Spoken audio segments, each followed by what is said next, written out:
نکاح یې اسانه کړي، نکاح یې اسانه کړي. زموږ په اسلام کې نکاح چې کوم د ډېر اسانه.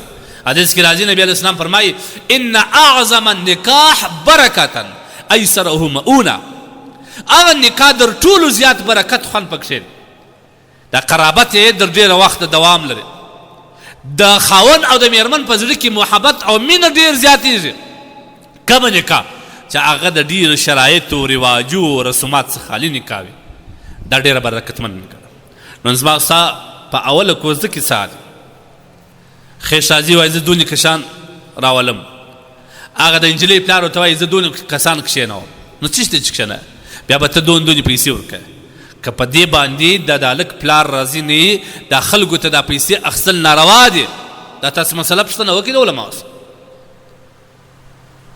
دا رواج ختم کړه.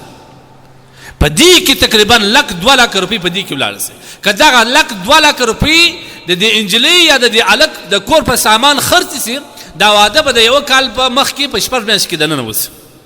لیکن تا په رواج ورکړه کال 2 3 4 کاله ناست دا رواجونه نه پله پوره کېږي. د واده ولوره پوره کړي واده ولې نه کوې ولا که د خوشي پیسې نه لرم ولا خلکو ته د ډوډۍ پیسې نه لرم په نکاح کې چې کوم پیسې ورکول کېږي هغه نه لرم.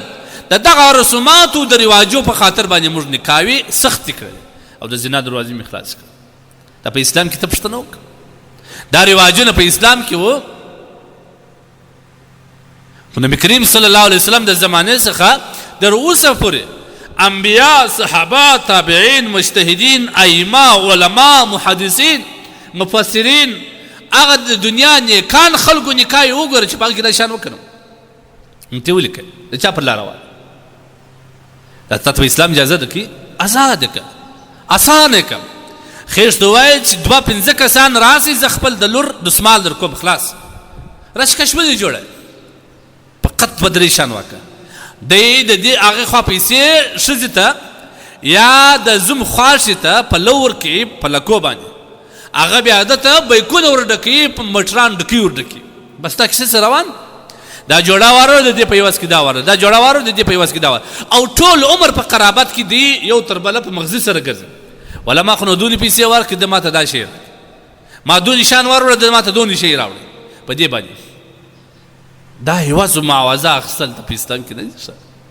موږ باید لږ د اسلامي تګلاره خپله کړو هر مشکل موږ ته اسانه کېږي. کوم مشکلات چې زموږ په معاشره کې وجود لري د دې واحد یوه لوی لامل دا دی چې موږ اسلام ته شا ګرځولې ده. موږ قرآن او حدیث او فقه ته موږ شا ګرځولې ده. د علماو ائمو تګلاره مو پرېښې ده نو موږ د دغه مشکلاتو او د دې سختۍ سره مخامخ هذا نکاح یې اسانه کوي ولورونه کم کوي دا بې ځایه رسومات دا بې ځایه خرچې دا پرېږدي. یو حاجي صاحب یو وخت پروش کال ما ته ویل ول د پلانکي اکا لورې ورکړې هغه تقریبا دونې کسانو لمونځ درځو 100 یاد کړي 1.5 یاد کړي دا د دې خوا 1.5 کسان ته لونګۍ عمر کړي او کالي عمر کړي هغه د 1.5 کسان ټول ته 15,000 روپۍ عمر کړي. استغفر الله العظیم.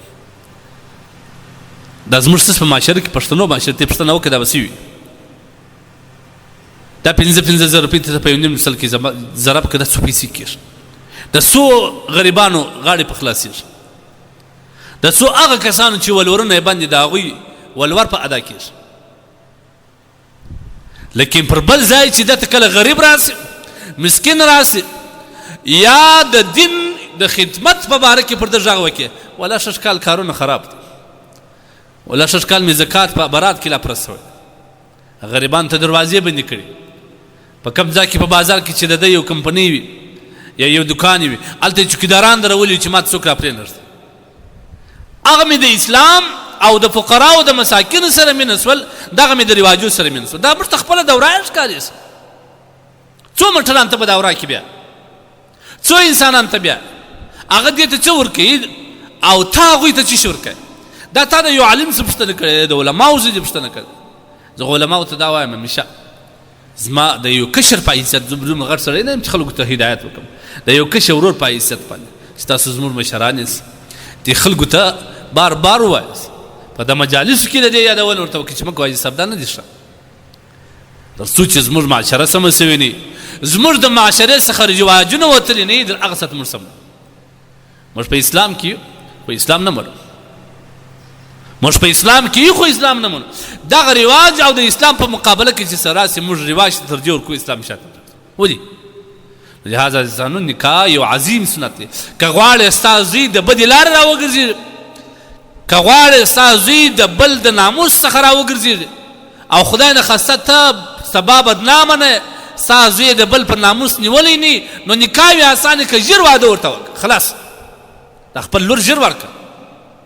ځکه موږ شرعي مسله ده، کله چې لور بالغه سي فورا دغه د نکاح کوشش وکړه، فورا دغه د نکاح کوشش. دا د پلار پر پلار باندې د زامنو د اولادو حق دی، باید پر ځای دا ولې د رواجو په خاطر، دا ولې د رسوماتو په خاطر، دا ولې د نور زاید شرطو او قیدو په خاطر باندې موږ وڅنډو، دا غلط خبره ده. باید موږ نکاح یې اسانه